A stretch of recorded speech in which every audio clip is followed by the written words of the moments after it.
Hello, welcome back. Northstar here with another episode of my Alpha Centauri Let's Play. Um,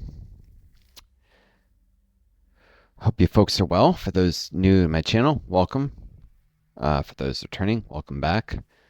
For the newbies, very briefly about myself, I'm disabled with long COVID. I don't always think the quickest. I apologize if my turns are slow. I try, but it's really hard for me to think clearly, quickly with my long COVID, which is not to say I never have clear thoughts, just that it can take me longer to ponder things, to piece things out, to figure out what I'm going to do with my turn or remember what I had planned. In fact, even now I'm having trouble holding my head what I had planned for this turn. I will mention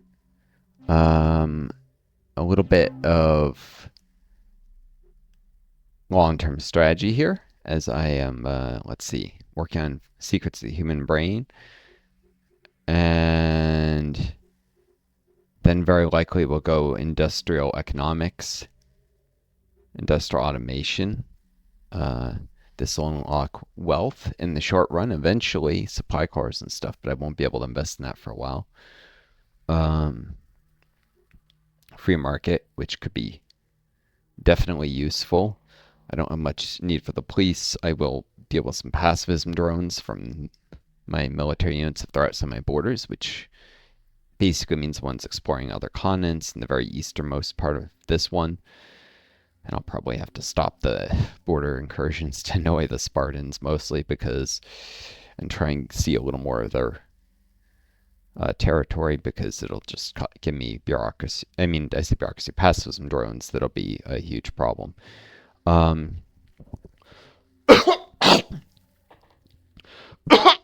Despite the rankings, I'm not really in the lead. And I'm starting to think, given I'd wondered when I saw a Spartan scout patrol before, which it doesn't show the minus plus, and this is just the last time I saw it.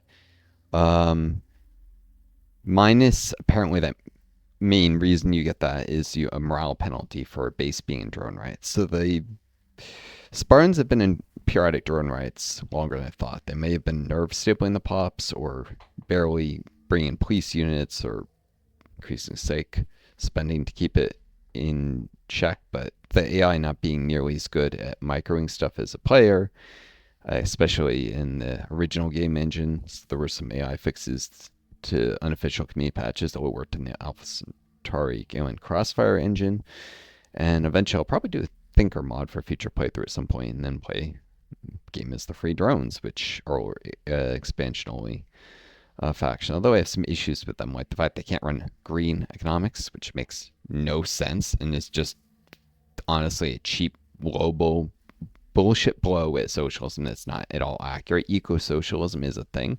They should be forbidden from running free market, which, yes, is a very powerful economy model, and that would hurt them. They would actually make them a lot weaker as a faction. They should probably, I think, have +1 support, something about or one less research penalty. But if it's +1 support, something about supporters dedicated to ending capitalism or something like that. If they, devs that lean just a little harder into the fact that they're space socialists, the free drones. They could have created a faction that was just as balanced. I mean, it's actually already one of the most powerful factions, but just as strong without them potentially running free market. And actually, the AI often crashes themselves with free market, because the free drones would get air power and they're in high industry score, especially in higher difficulties, where the AI gets +1 industry for each difficulty level above the standard. So it transcends. They have +3 industry. Then they have another +2 for being free drones, which actually means they're at the +5 cap even before they run planned or wealth. If anything, they actually perform better at thinker difficulty, because if they're running wealth, they'll be at +5 and they won't just overcap it. But anyways, they get a bunch of aircraft. They switch to free market when they're doing well. Their aircraft patrol out over the seas. That creates pacifism drones, and they collapse their economy. It's kind of laughable. I'd say now the Alien Crossfire expansions can be played well by the AI, but players can really do good things with them. So if I'm doing any of the new factions, I'd probably play, though the Morganites are not handled well by the AI either, I'd probably play as the free drones myself.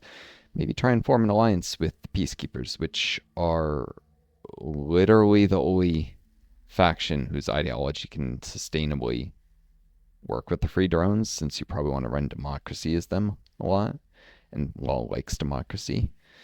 Like even here, if I try to go planned, the Gaians will eventually get annoyed with me. I won't adopt green. The Hive will get annoyed with me at democracy. University will get annoyed with me if I don't run knowledge, which I probably want wealth. The Morganites will get annoyed with me for running plans. Spartans for running wealth.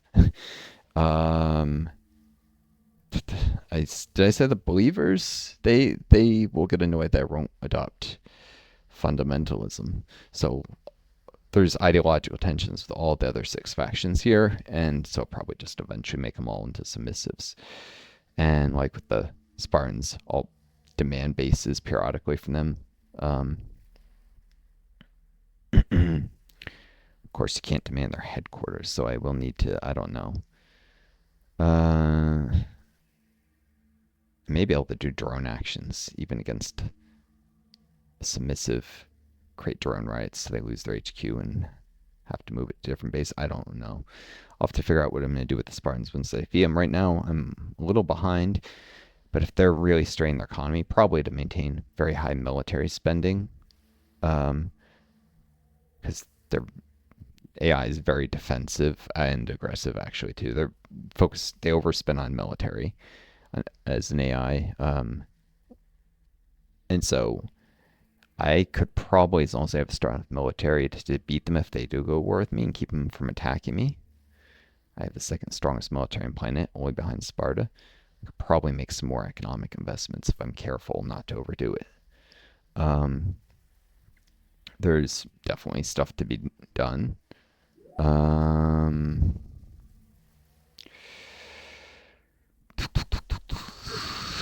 After I spit out some more probe teams, or probably when I have Secret in Brain, I might be doing some trance APCs if they're same cost as normal. They'll allow me to get infantry right up to the gates of Spartan bases quickly in a war, but also have some utility that can gradually pay for themselves with making formers and colony pods move further. Mind you, just because they have a positive return investment doesn't mean they're the best investment to make. You get higher return from making more formers and colony pods, but a positive return is a positive return. Means at least I don't crush my economy by adding some more transports, because the number of form returns they save will mean eventually I'll have more terrain improvements they would, and my support, they'll pay for their own support costs in terms of just more productive bases for a very long time. So yeah. And then they can be used in warfare. And eventually I'll have to spit out right before war a bunch of infantry, which will utilize the APCs, of course, impact infantry to assault bases, whereas rovers do well in the field, or even just to attack units, because it costs 2 minerals for an impact infantry, 3 for an impact rover. Making impact infantry, at least at higher morale levels, actually more cost effective if, it's cheaper to replace. And you get it into combat fairly soon after training, so that the support costs don't make the cost more even, because rovers will be better per unit, but just an extra row of minerals to produce. All right. Let's see. I did learn something recently. I wanted to say something because it was bugging me. It was on my mind.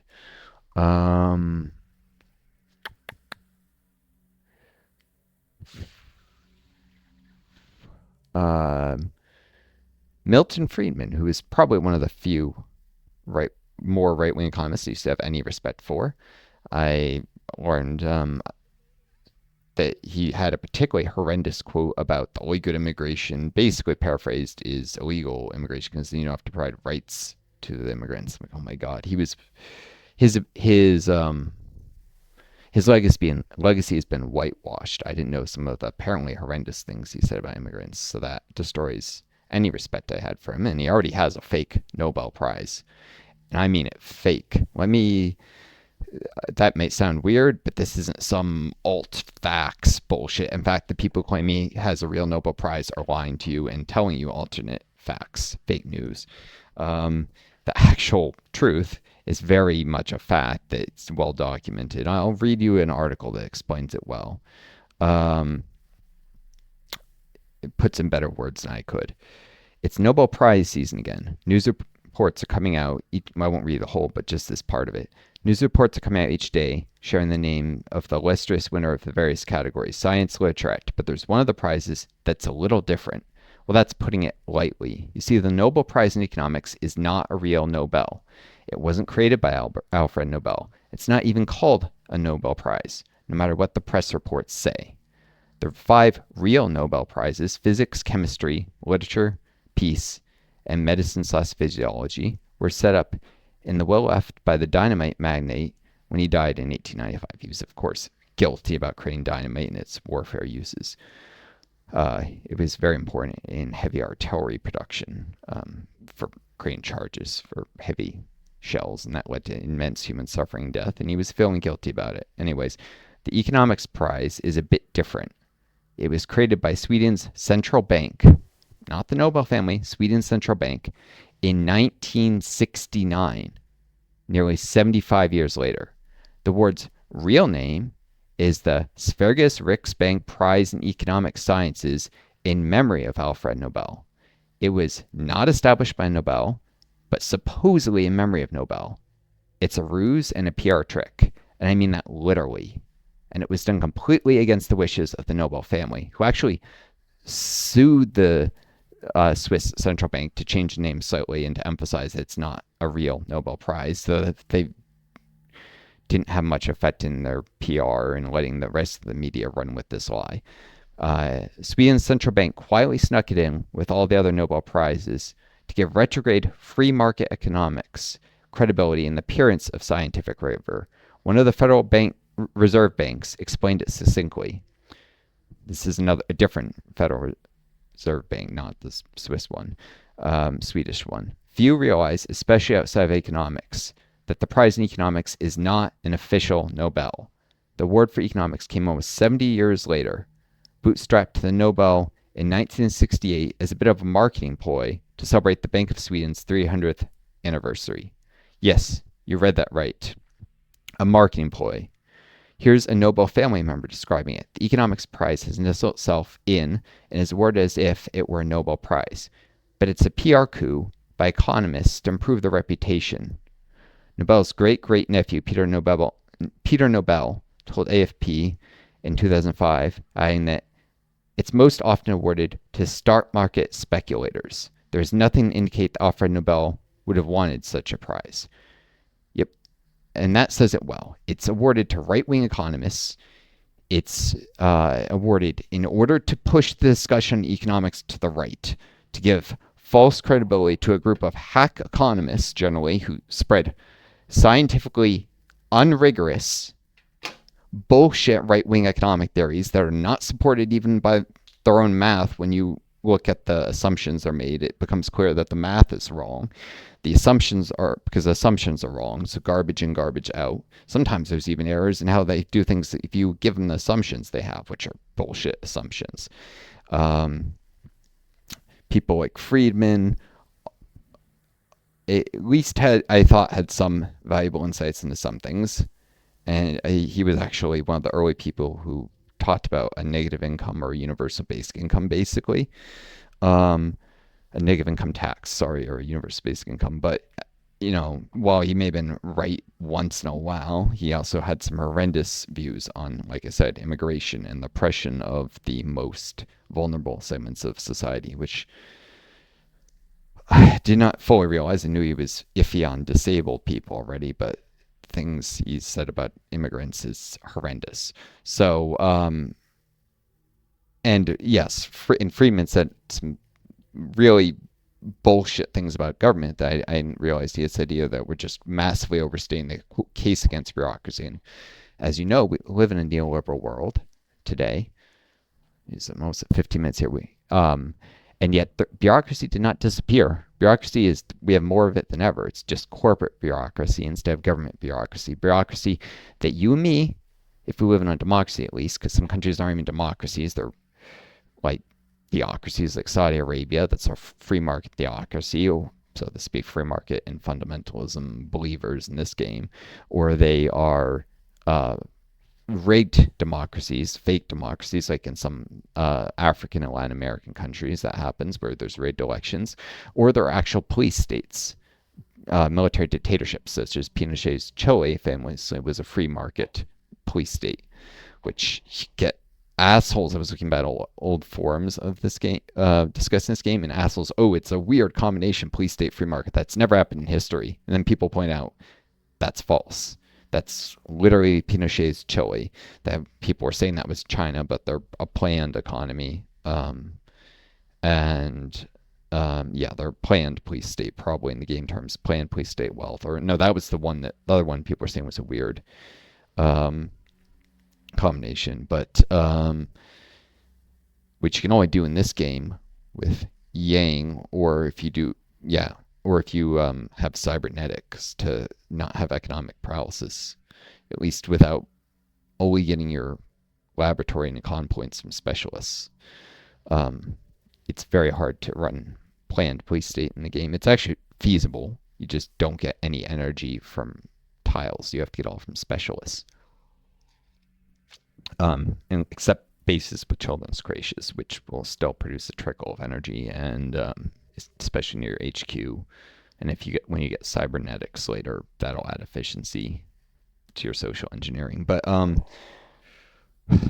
course, the Hive is a hit job on communism and on China. The free drones are much more authentic, real socialists, as I said. And I will always replace the Hive, which is a bullshit non-ideology, with the free drones, which is closer to real ideology in any game that I play, even if I don't play as the free drones. Although free drones are poorly handled by the AI, and the AI actually plays the game well. So in terms of balance, it may not be great, but I refuse to give any credence to the one big mistake in the way the game was made in terms of throwing in a right-wing hit job on socialism in the form of the Hive. Even as planned economics is actually quite good, and there's commentary on consumptive efficiency and handling a highly developed economy, where planned economies are better once you reached a very high level of economic development in this game. By that I mean lots of supply crawlers, which is, I said, probably why you have some assholes like supply crawlers are broken. They just don't like that it undermines free market economics when you don't work tiles with your citizens anymore and they're all specialists. You don't get the main buff from free market, whereas planned will be able to use the minerals and energy that's brought in by the supply cars more efficiently than free market, and it won't have the police state or the environmental debuffs. So when you have an extremely well-developed economy, a specialist economy, planned is better than free market.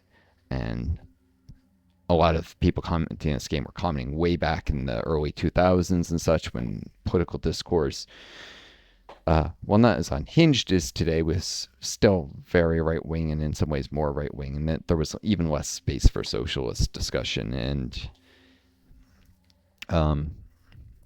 people just shitting on planned all the time in some of the community, the forums. I think the general player base was more left-wing than that, but and probably the biggest forum, Alpha Centauri 2 .net or something, which had a forum which disappeared. You can't access the web pages, at least.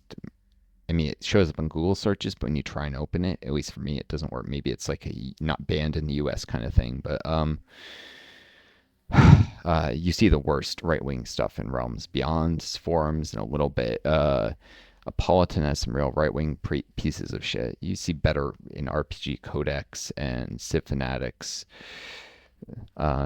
Different communities have different standards and culture. So let's see. Should probably leave this recon rover here. It'll get attacked, it'll disengage, or it won't get attacked, and the scout patrol as well, in which case it's well positioned to counterattack any worms. on this tile. Not here, unfortunately, because that's deeper in the fungus.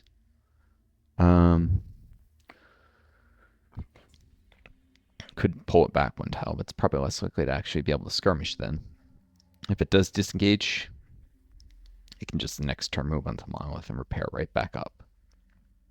So that's cool. But yeah, so the so-called Nobel Prize in Economics is bullshit, and it's been given to right-wingers, and it's been used to give validation to neoliberalism, even though the economists who pioneered neoliberalism are mostly hacks like Hayek and Mises who were widely disrespected in the field and didn't know their shit and were liars who would say anything if rich people gave them the money to say it. This is compared to the Keynesian economists who were much more principled, and while they were still capitalists, they followed the math, and the math within capitalism economics, if you reject Marxist assumptions, but at least show intellectual integrity, leads to Keynesianism. Of course, Keynesianism doesn't work perfectly because there are flaws with capitalist assumptions. That's where Marxist economic analysis comes in and shows some of the ways that Keynesian economics are flawed, but it's still way better than neoliberal economics, neoclassical economics. I should say neoclassical economics, neoliberalism is the political system built on neoclassical economics. So, yeah. All right, well, rant aside, that was really bothering me. I just wanted to talk about it for a sec. So, sorry if that's irritating. Can't put the rover here to skirmish if this scout patrol is stacked to the former. This one's in the open. I do not know, by the way, back when I lost that transport, if the former had been inside the transport, I know it wouldn't have been destroyed. That only applies to sea transports, which leads to some blatantly inaccurate information on forums and Google and stuff. Oh, if something unit in a transport, if the transport is destroyed, the units are destroyed. No, that's sea transports that hold land units inside them or air units inside carriers. That's because it's a different class. This has been quite extensively discussed that units inside land transports, I'm pretty sure I remember this from reading over this. I could, unless my brain is, they aren't destroyed. I don't know if they suffer collateral damage when their transport is destroyed, though. But I may have been able to protect that former earlier and not have it heal right now. Or right now it's not back yet. But not have to divert it to the base to fully heal. I might just be my own stupidity for not putting inside the transport. I didn't realize the transport would get attacked, but I thought it'd be the probe team. I didn't realize probe teams don't normally defend tiles even against Mindworms unless there's no other units around.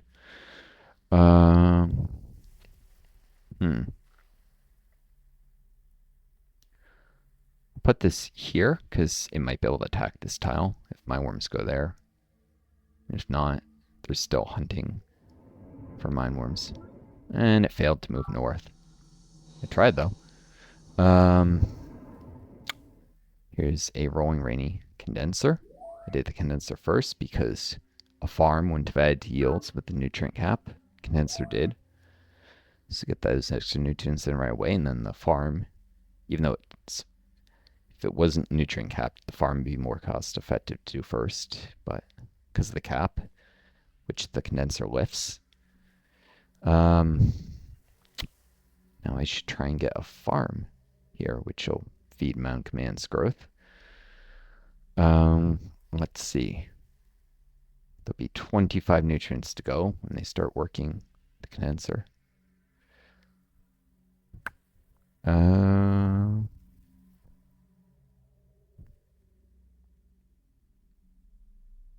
might want to work a forest a couple turns just to avoid wasting nutrients. Like shift this to this. In fact, I could do it now. Better to have the minerals and nutrients. I mean, minerals and energy sooner rather than later. And lab points for that matter. Though I did check with the laboratory stuff, what happens is it goes base by base. And when a base produced enough energy, to get a tech, then the next ones go to the next tech. So there is no actual overflow. Oop, it's trying to do. So this is actually wasted points in the lab. It might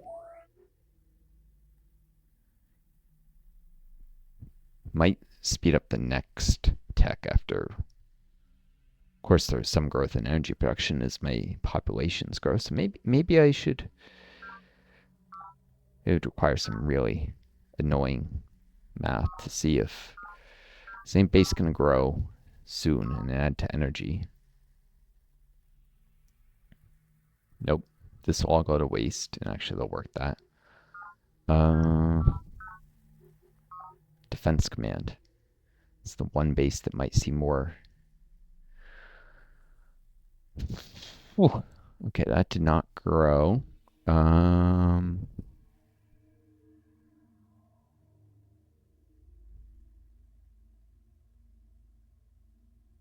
just gonna, I guess,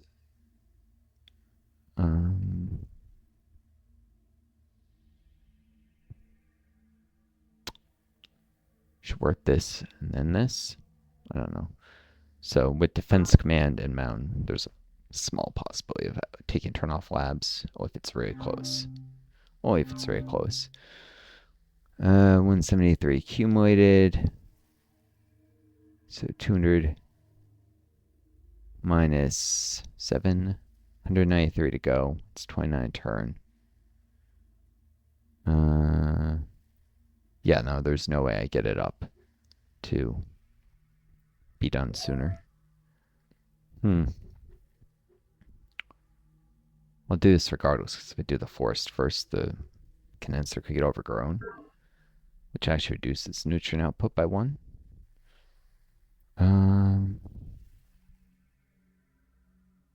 Cultivate farm. Oh, wait, that's right. Only next turn I'll have access to this condensers. And this is 27, so actually there's nothing to change here. It's just defense command next turn. Easier to manage.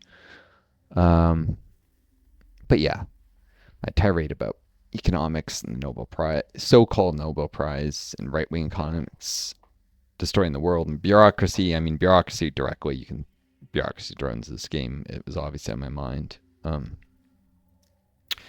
Planned versus free market is a big thing in this game, so especially with the way I'm eventually going to run planned, and some people are going to be like, oh, that's stupid. Or run green, bro. Run green because higher efficiency. Yeah, fewer bureaucracy drones and more energy with green. Eventually when I have lots of bases, and some are far from my, well, it doesn't, but yeah, no, some are further from my HQ because you divide distance by a number, and that's like it goes into inefficiency score. Let's see, I think there's a data links article on this under advanced concepts. Inefficiency equals energy times distance divided by 64 minus 4 minus efficiency, that in parentheses, times 8. So yeah,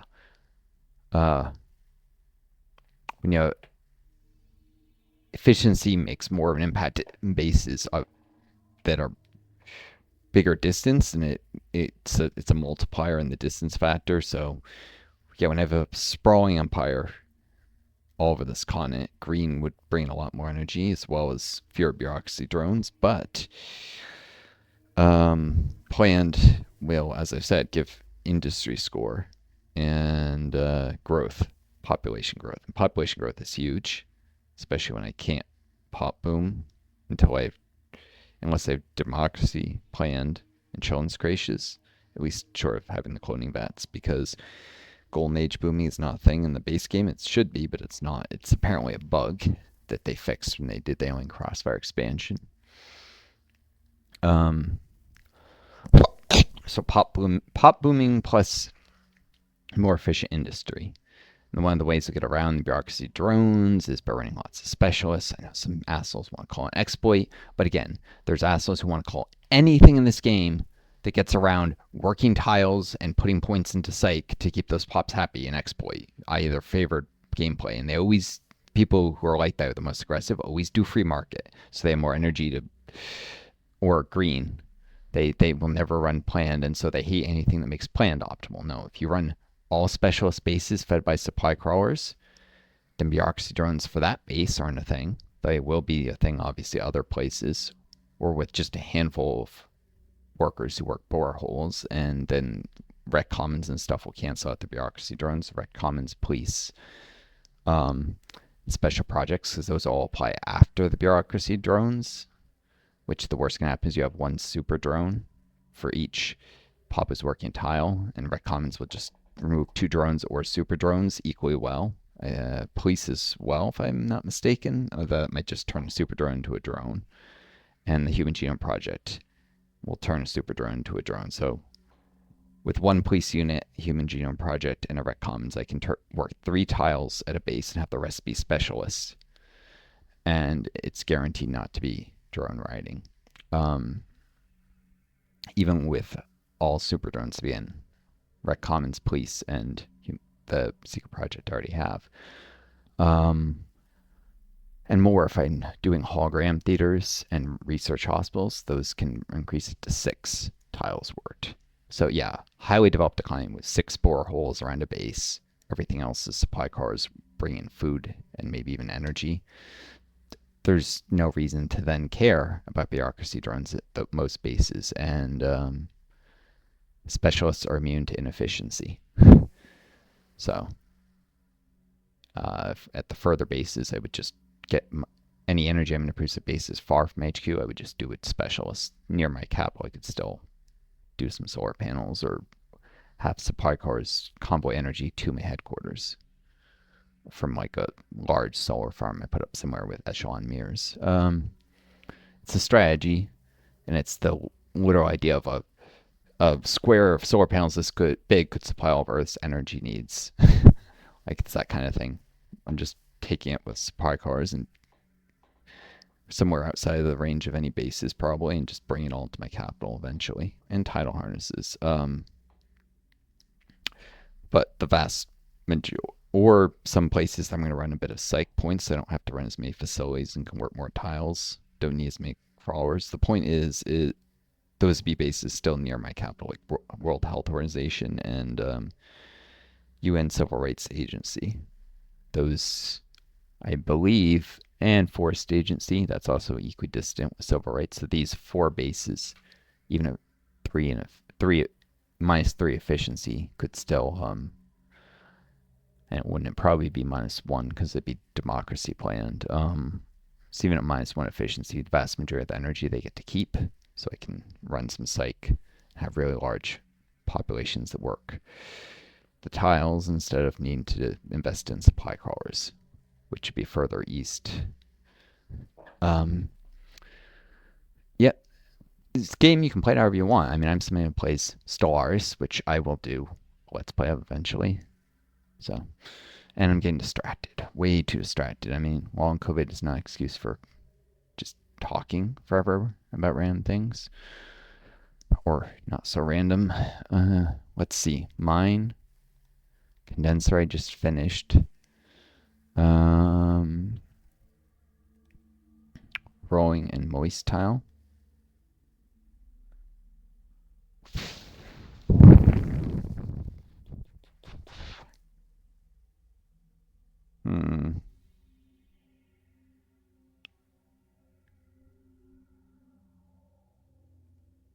Give me a sec. Sorry, I was just thinking about the transport a little. I'm going to go this way. So in emergency, I can get this rover very quickly here and then onto the river network. But we'd soak its movement to reach here next turn if something like an unexpected large Spartan surprise attack or something. I can't imagine I would need to. But either way, it's going to go this way. I guess it go onto river next turn, and this former could get this far. And then the former can go there, load up with the 1/3 move left, and the supply car could go back here. And the reason for that is this tile. could host another condenser.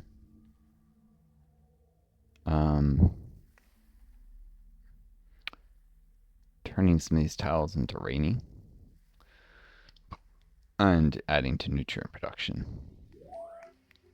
For mounting command, yeah, for mounting command, or I mean, I could do a solar panel for a con and eventually psych someday down the line. Since this tile will eventually produce 3 energy with a solar panel. Yep, it's not a ton. It's certainly not as good as 2 nutrients. Which is enough to run a specialist, which produces 3 Connor labs, but effectively costs effectively costs 1.5 psych points. With the peacekeepers, it costs 2, but then it adds to pop count, and every 4 pops gives essentially 2 psych. So, immune to inefficiency though, and eventually I'll get better specialists. And specialists are way after I work all the tiles anyhow. So yeah, I probably want a condenser there. And I'll work towards getting that. Rolling tiles, and mostly farm condensers work by pops for now. And flat areas, either I put condensers on to support other adjacent tiles, or for the hopes that they'll be overgrown with forests, like here or here. This one adds to rainfall here, so I can do a farm mine because it's already rolling rainy.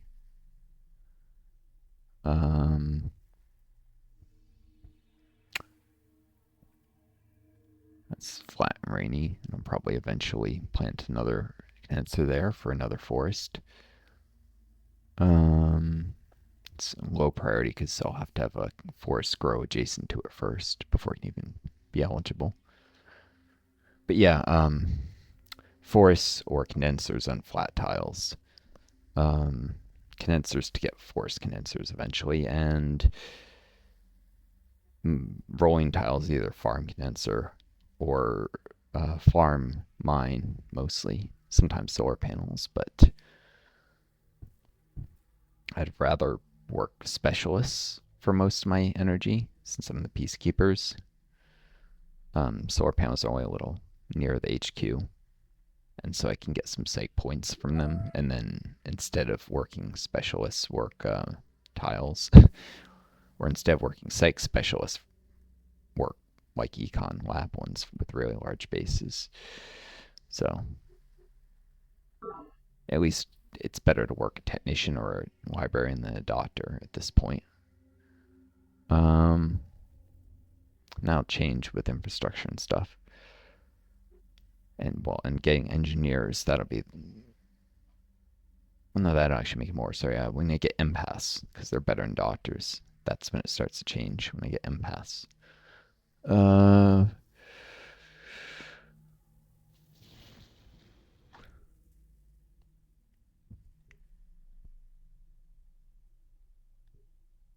Hunting for mindworms.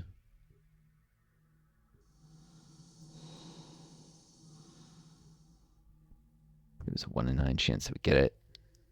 I'm not going to attack mindworms, the less than a full attack, but yeah, and this just defends the rover. It's attacks on the stack. That will cause the rover to take, I think, 30% collateral if the scout is destroyed, which will still allow it to withdraw in a subsequent round. I don't know if it can do it from a rocky tile, but at that point I might, pull the rover off of the rocky tile, but still try and set it up for a disengage, because there's a chance of winning before disengaging, and it's a way to damage mindworms further so other units can pick off the damaged one. Yeah, I know, I'm very min-max. Not min-max, I'm very optimized here. Min-max is where you minimize costs, maximize benefits of things, and sometimes can be very gamified, but this is more micro-heavy than that. Right, this keeps an eye out for mindworms that crosses open terrain. Anything in this tile that rover can deal with. But further along, I'd have to go along the river where I might hit another mindworm. So this, and this tile are all protected by keeping a scout patrol here. And if I lose, then I have more advanced warning to pull these units back.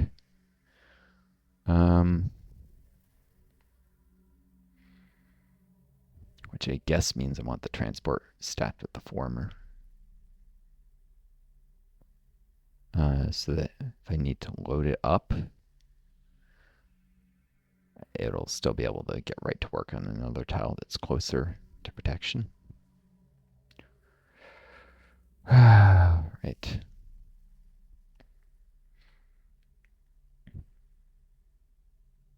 Boom. Design workshop stuff, by the way, real quick. I'm pretty sure a trans APC costs the same number of mineral rows, but upgrading a transport to a trans APC costs more energy than to this. So probably we'll only upgrade to normal APCs and keep this design around, but any new production will be of trans APCs. It's not worth spending energy when I generally try to avoid transports getting attacked, even if they're trans APCs. It's better because it's even a trans APC only fights at 50-50 odds against a mindworm of the same morale level, and they actually will have a one less morale level than most mindworms, so still at a disadvantage. I'd rather fight mindworms with rovers, including disengage stuff, but get the attack bonuses from attacking with rovers or scout patrols. The armor is more for defending stacks against the Spartans, where I roll in with infantry. Like, let's say I have troops here, 2 tiles from the parade ground. So then they all have their full movement. Transports move infantry adjacent to the base. I might actually at that point move onto the river. Keep stack here actually. Transports move, here next to parade ground, attack with infantry. That would also allow some rovers to attack on this diagonal and be able, if they win, to pull back 1 tile to avoid collateral damage. But anyways, so, I muster at the head of the river.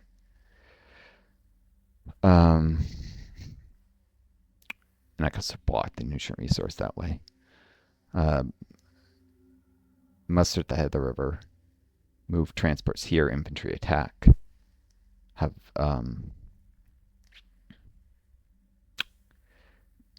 some of the infantry will win. They'll be damaged though badly, and then there's there's armored personnel carriers, APCs, who they have synth metal armor, and they're combat units because they have armor. They can protect against attacks on the stack, and they'll be the defenders because they have the highest chance of winning. They don't count as non-combat units if they have armor, so they shouldn't be deprioritized as non-combat units. Of course, they'll still lose against anything with impact weaponry, but they can hold off recon rovers or laser squads reasonably well. And they still have better odds on impact rovers or infantry than something with no armor does. So it's got its uses. Not worth it if you're comparing 20 minerals versus 30, but if you're comparing 50 minerals versus 60, let's say I build a transport 30 turns before it's needed, or it's going to stick around for 30 turns before it gets destroyed, I'd rather spend that extra 20% for twice the odds of winning a defensive fight. Well, actually more than twice, because you lose, goes from effectively half a point defense to 2 points of defense. So it's 4 times the defensive capabilities. Anyhow, talk. Driving you guys nuts, I am sure. Let's get these probe teams where they need to be. Suppose if Civil Rights Agency were attacked by a mindworm, probe team and defend, but I'm pretty sure the rule is Mindworms can't spawn Xenofungus touching a base, but they can spawn in ones 2 tiles away. Same thing with the sensor arrays. So can't see a Mindworm spawn here, even for units moving in, unless it's peri-healing, in which case that rule doesn't count anymore. Increased native activity, but they could spawn here or here, move through here as a road, and then move onto the sensor or something.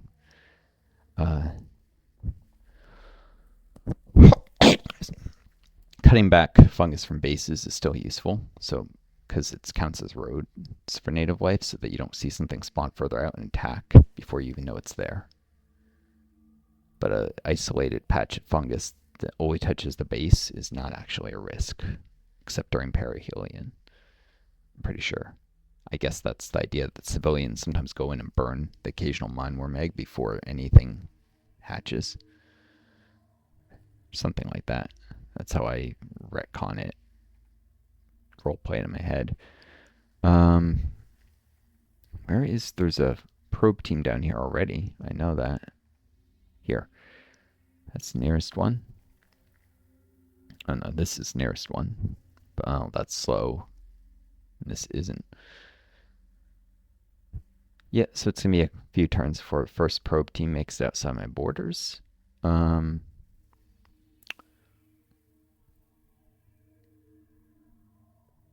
be able to get 2 probe teams here next turn if I want, although I probably have the transport go along a little. We'll see. So yeah, I can do another border incursion. I don't know if probe teams get removed when your units get caught doing this, but yeah. Seems these rovers get spotted instantly, but I can still explore a little and see if there's roving Spartan units inside their territory near the borders. Haven't seen it yet. I'm starting to think they don't patrol their borders at all. I'm gonna put, let's see, what would I most want to quickly end up back at the border agency? Anything I put here could get attacked. This, because if I need to fight Mindworms or something, monitoring agency is the one I least want supporting stuff, and I guess this recon rover. So these 2, they can go boom, boom, boom, boom. It looks like I've seen this tile, and it's not unexplored, but there could be improvements they're built since I last saw it. So yeah, send 2 rovers a little further in. This one told me there's fungus here, which I didn't know. So it's not useless.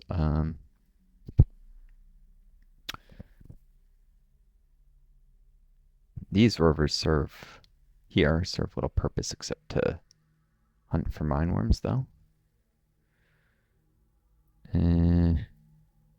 For now, anyways. Hunt I shall. Hunt I shall. I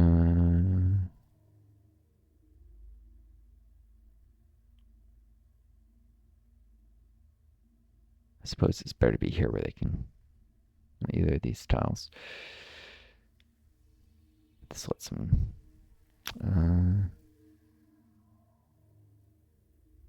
go here, I guess. That's irrelevant. I guess we'll go north. If I Isle deep there, I'll spot it. As unlikely as that is.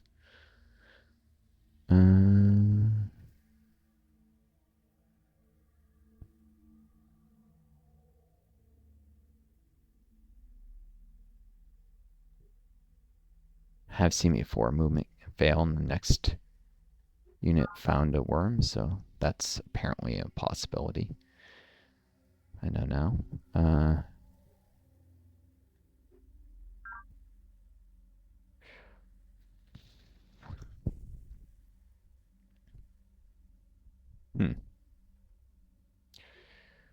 Make the hardened rover the defender. So I lose it if the stack is attacked. You can't disengage when there's no tiles. I'll take 1 movement adjacent. And you can't do it when the units are stacked anyhow. So,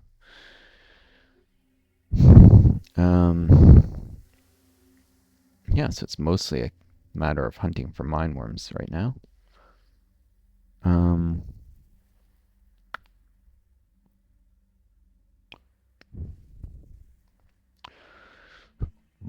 Excuse me.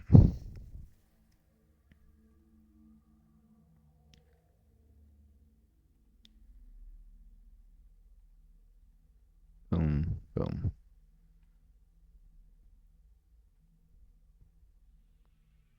Lots of stuff on the border there. Except the only stuff that hasn't moved is here in the base, though.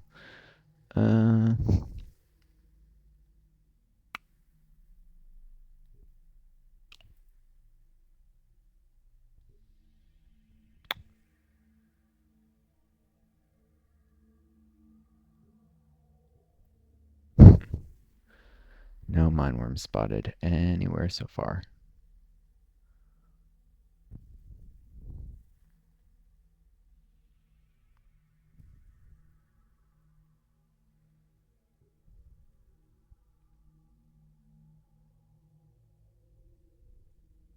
Indigenous life form. There we go.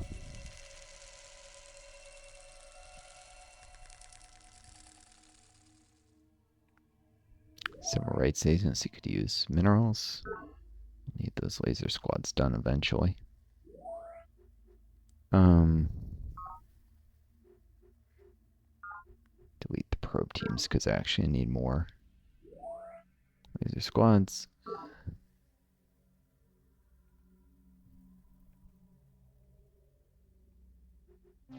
Did I can? Oh, I have one laser squad in production. You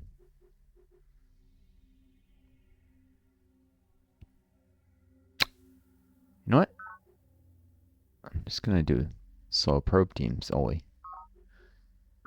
Reason for that is very much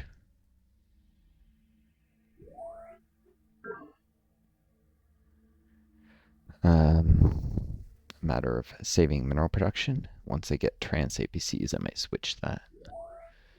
And then back to probe teams. I'll just probably produce some pathometry directly. I have designed for laser squads, but I probably won't use them. It's kind of silly, I think. That even... Oh yeah, another note on strategy here. I apologize if some of you hate how much I talk about strategy. So having a lot of energy in the bank can, in an emergency, be used obviously to rush units. And so effectively, it's a higher level of military preparedness for war with Sparta. Unlike, say, people build are crazy and they keep nothing in case they're attacked. It's like, that's not good strategy. A lot of players this game seem to get trapped in the builder mindset, maybe because there's a lot of cool secret projects, maybe because this is before 4X game strategies were developed in the community. I don't know. For whatever reason, maybe the sci-fi ideology setting, they wanted the fantasy of proving their ideology is superior without actually engaging good strategy. Oh, look how economically successful I was after these years, because you re-rolled until you got a start where you could just build in isolation. It's I don't know. I'm not really sure why that it is, but there seems to be an obsession nonetheless with like overbuilding in this game. And the reason I mention that very much is I failed to move not unexpectedly. Could have gotten another mindworm there. Keeping energy in reserve is military readiness. Whereas if I invest in infrastructure, that infrastructure takes time just to pay for itself before I have more energy in production that could potentially be used to quickly build up in a war. So it's a lower level state of readiness than keep the energy in the bank. But it's whereas military units cost support, energy in the bank doesn't. So this is a way to keep high enough readiness against Sparta, having lots of energy in reserve, while at the same time not completely crushing my economy. I'm starting to shift towards a more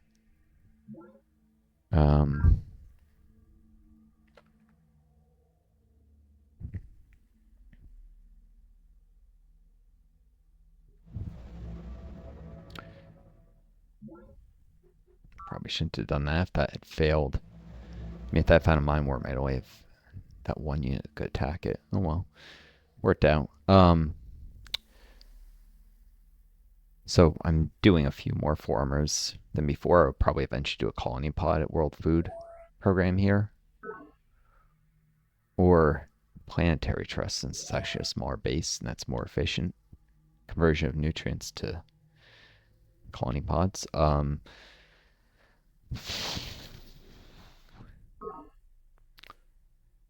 Anyways,